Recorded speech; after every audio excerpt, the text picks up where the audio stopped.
बड़ी खबर में आपको बता दूं, नीट पर सुप्रीम कोर्ट का फैसला आ रहा है। कोर्ट ने कहा है कि परीक्षा को लेकर एसओपी बनाई जाए, परीक्षा केंद्र बनाने की प्रक्रिया में सुधार पर भी विचार हो। कमेटी 30 सितंबर तक अपनी रिपोर्ट दे और रिपोर्ट आने के 2 हफ्ते के भीतर शिक्षा मंत्रालय रिपोर्ट के आधार पर उठाए गए कदम की जानकारी दे।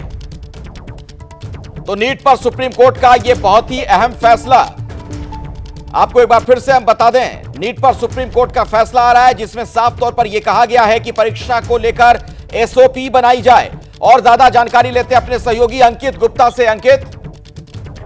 बिल्कुल अखिलेश, देखिए वैसे तो सुप्रीम कोर्ट ने जो नीट के मामले पर सुनवाई चल रही थी उसी दिन अपना जो है जो एक आदेश था वो तो जो एक हम ऑपरेटिव पार्ट कह सकते हैं वो सुप्रीम कोर्ट ने उसी दौरान कह दिया था कि जो री एग्जामिनेशन नहीं होगा, यानी कि री नीट नहीं होगा। लेकिन उसी मामले में अब विस्तृत आदेश सुप्रीम कोर्ट पढ़ रहा है और उसमें जोर इसी बात पर है कि कैसे परीक्षा को जो पूरी प्रणाली है उसको मजबूत किया जा सके, जिससे कि जो घटनाएं अभी सामने आई हैं, जो सीबीआई की जांच में सामने आई हैं या जो है पटना या गुजरात पे सामने आई है जिस तरीके की घटनाएं, वो दोबारा ना हो। और उसी को लेकर के सुप्रीम कोर्ट ने साफ तौर पर कह रहा है कि पूरी प्रक्रिया में तकनीक की सहायता पर सुझाव दे कमेटी। तो केंद्र सरकार ने एक कमेटी बनाई है, जो इसरो के पूर्व प्रमुख है राधाकृष्णन, उनके नेतृत्व में वो कमेटी सुझाव दे केंद्र सरकार को और केंद्र सरकार उस पर क्या कार्रवाई की गई है उसके बारे में सुप्रीम कोर्ट को अवगत करवाए। तो पूरा जो है जोर इस वक्त ये है कि परीक्षा को किस तरीके से और बेहतर ढंग से संचालित किया जा सके, जिससे कि भविष्य में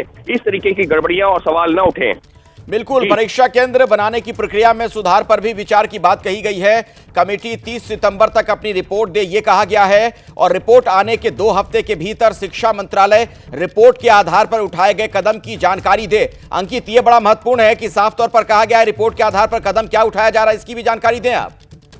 जी बिल्कुल, देखिए पूरा जो है मामला क्योंकि सुप्रीम कोर्ट में पहुंच चुका था नीट का मामला, और सुप्रीम कोर्ट में भी ये तो साफ हो गया है कि कहीं ना कहीं गड़बड़ी जरूर हुई है, हालांकि बड़े पैमाने पर नहीं हुई है। इस वजह से सुप्रीम कोर्ट ने रीनीट का आदेश नहीं दिया। लेकिन इसमें कोई दो राय नहीं है कि पेपर शुरू होने से पहले कुछ जगहों पर पेपर बाहर आया, कुछ छात्रों को मिला, और सिर्फ यहाँ पर पटना की बात नहीं, पटना और झारखंड की बात नहीं है, गुजरात में किस तरीके से वहां पर जो कोई और शख्स है वो एग्जामिनेशन देता हुआ पाया गया। इस तरीके की तमाम तरह की गड़बड़ियां सामने आई हैं और ये मामले सुप्रीम कोर्ट में आ चुके हैं। लिहाजा सुप्रीम कोर्ट ने व्यापक तौर पर गड़बड़ी न मानते हुए रीनीट का एग्जामिनेशन का आदेश तो नहीं दिया, लेकिन निश्चित तौर पर सुप्रीम कोर्ट की अब कोशिश यही है या सुप्रीम कोर्ट का मकसद ये है कि ये जो सवाल उठते हैं, ये जो गड़बड़ियां होती हैं, उनको कैसे रोका जाए, क्योंकि ये देश के लाखों छात्रों के भविष्य से जुड़ा हुआ एग्जामिनेशन होता है। या यही नहीं, बाकी एग्जामिनेशन भी जो कि एनटीए कंडक्ट करवाता है, किस तरीके से उनको जो है एक तरीके से पारदर्शी बनाया जाए, किस तरीके से वहां जो गड़बड़ियां संभावित हो सकती हैं उनको रोका जाए, या जो इससे पहले हुई हैं उन पर कैसे लगाम लगाई जाए, उसी तरफ ये कदम है। जी तो बता दूं, नीट पर सुप्रीम कोर्ट का फैसला आ रहा है। कोर्ट ने कहा है कि परीक्षा को लेकर एसओपी बनाई जाए, परीक्षा केंद्र बनाने की प्रक्रिया में सुधार पर भी विचार हो। कमेटी 30 सितंबर तक अपनी रिपोर्ट दे और रिपोर्ट आने के 2 हफ्ते के भीतर शिक्षा मंत्रालय रिपोर्ट के आधार पर उठाए गए कदम की जानकारी दे। तो नीट पर सुप्रीम कोर्ट का यह बहुत ही अहम फैसला, आपको एक बार फिर से हम बता दें, नीट पर सुप्रीम कोर्ट का फैसला आ रहा है जिसमें साफ तौर पर यह कहा गया है कि परीक्षा को लेकर एसओपी बनाई जाए। और ज्यादा जानकारी लेते हैं अपने सहयोगी अंकित गुप्ता से। अंकित।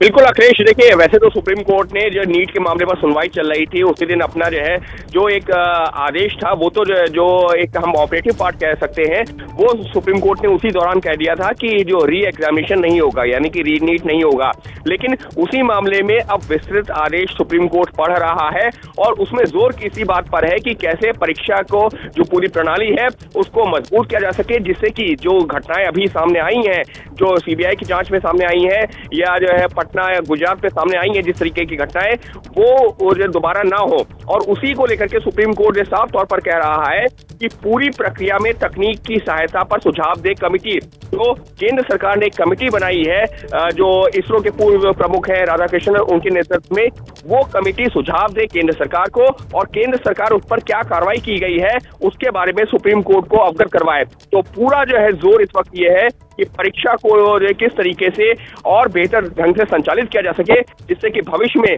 इस तरीके की गड़बड़ियां और सवाल न उठें।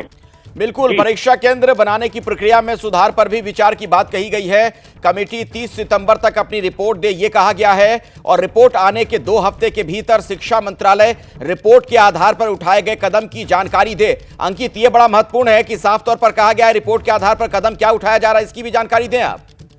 जी बिल्कुल, देखिए पूरा जो है मामला क्योंकि सुप्रीम कोर्ट में पहुंच चुका था नीट का मामला, और सुप्रीम कोर्ट में भी ये तो साफ हो गया है कि कहीं ना कहीं गड़बड़ी जरूर हुई है, हालांकि बड़े पैमाने पर नहीं हुई है। इस वजह से सुप्रीम कोर्ट ने रीनीट का आदेश नहीं दिया। लेकिन इसमें कोई दो राय नहीं है कि पेपर शुरू होने से पहले कुछ जगहों पर पेपर बाहर आया, कुछ छात्रों को मिला, और सिर्फ यहाँ पर पटना की बात नहीं, पटना और झारखंड की बात नहीं है, गुजरात में किस तरीके से वहां पर जो कोई और शख्स जो है वो एग्जामिनेशन देता हुआ पाया गया, इस तरीके की तमाम तरह की गड़बड़ियां सामने आई हैं, और ये मामले सुप्रीम कोर्ट में आ चुके हैं। लिहाजा सुप्रीम कोर्ट ने व्यापक तौर पर गड़बड़ी न मानते हुए रीनीट का एग्जामिनेशन का आदेश तो नहीं दिया, लेकिन निश्चित तौर पर सुप्रीम कोर्ट की अब कोशिश यही है, या सुप्रीम कोर्ट का मकसद ये है कि ये जो सवाल उठते हैं, ये जो गड़बड़ियां होती हैं, उनको कैसे रोका जाए, क्योंकि ये देश के लाखों छात्रों के भविष्य से जुड़ा हुआ एग्जामिनेशन होता है, या